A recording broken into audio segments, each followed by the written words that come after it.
Hello and good evening viewers, कैसे हैं आप लोग। स्वागत है आपका शेयर बाजार ज्ञान की एक और वीडियो में। और आज की इस वीडियो में हम बात करने वाले हैं Mahindra and Mahindra financial services limited के शेयर के बारे में।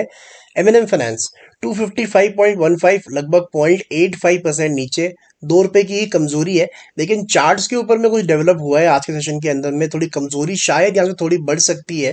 तो लॉन्ग टर्म के लिए क्या आउटलुक है इस शेयर के लिए, शॉर्ट टर्म में क्या हो सकता है, इन सब चीज़ों के बारे में ये वीडियो होने वाली है।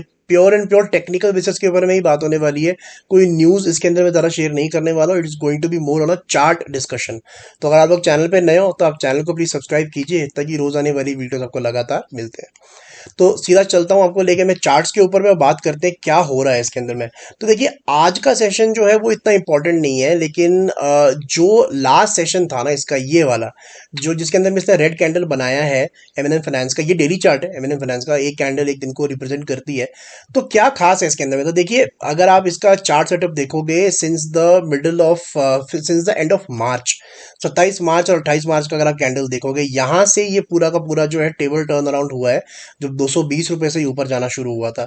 अब इसके अंदर में क्या फर्क है, जो आज ये इसका जो मैं हाईलाइट कर रहा हूँ रेड कैंडल को, तो अगर आप नोटिस करोगे तो ये जो पिछले ट्रेडिंग सेशन का, जो फ्राइडे के ट्रेडिंग सेशन का जो रेड कैंडल है, this is the first time एक रेड कैंडल ने एक ग्रीन कैंडल के लो को तोड़ा है यहाँ पे।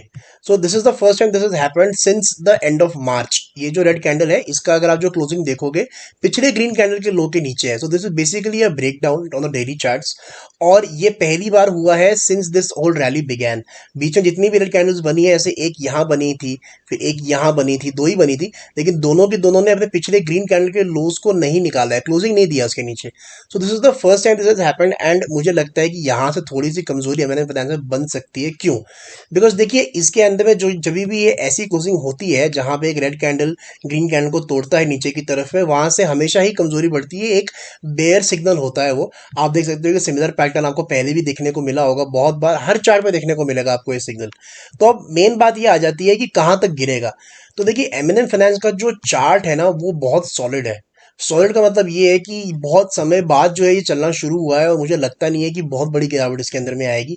एक चीज जो आपको हमेशा ध्यान रखनी है, चाहे वो एमएनएम फाइनेंस हो, चाहे वो कोई सा भी चार्ट हो, वो जो 20 मूविंग एवरेज है ना, ये वाली जो 20 मूविंग एवरेज है daily, this is basically a track of the stock. Live track, जैसे ट्रेन चलती है ट्रैक के ऊपर में, वैसे स्टॉक भी अपने 20 मूविंग एवरेज पे ही चलता है।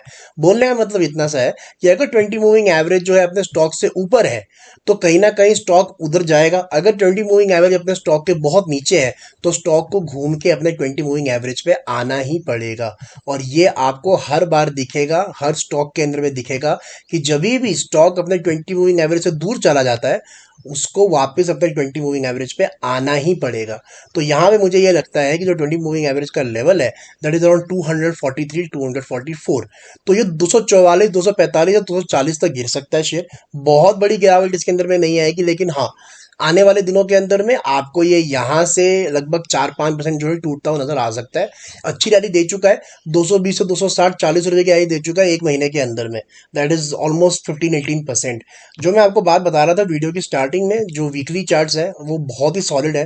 तो अगर आप इसके अंदर में देखोगे, जो मेन चीज मुझे पसंद आ रही है वो है 20 और 200 मूविंग एवरेज। अब ये ध्यान रखिए, जब मैंने ये वीकली चार्ट में शिफ्ट कर दिया है, तो एवरेजेस भी शिफ्ट हो गई हैं। 20 मूविंग एवरेज जब वीकली हो चुकी है, और जो ब्लैक वाली लाइन है 200, ये भी वीकली हो चुकी है।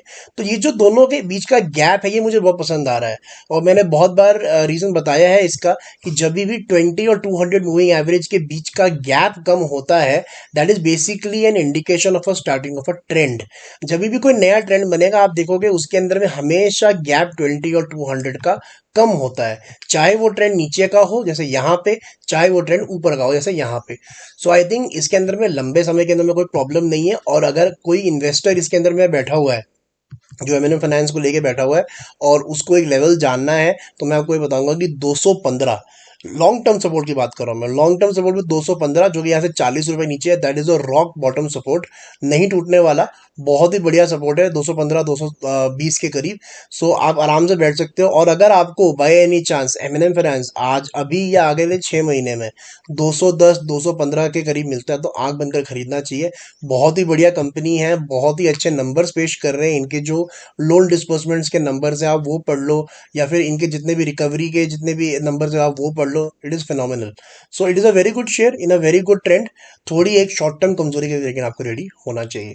दोस्तों ये था मेरा आज का video on MNM finance. I hope आपको लॉजिक और लेवल्स जो है वो क्लियर आउट हो गए। कोई सवाल है आपका तो आप कमेंट सेक्शन में डाल सकते हो। मैं मिलूंगा आपसे अपनी अगली वीडियो में, तब तक आप अपना ख्याल रखें and all the best guys.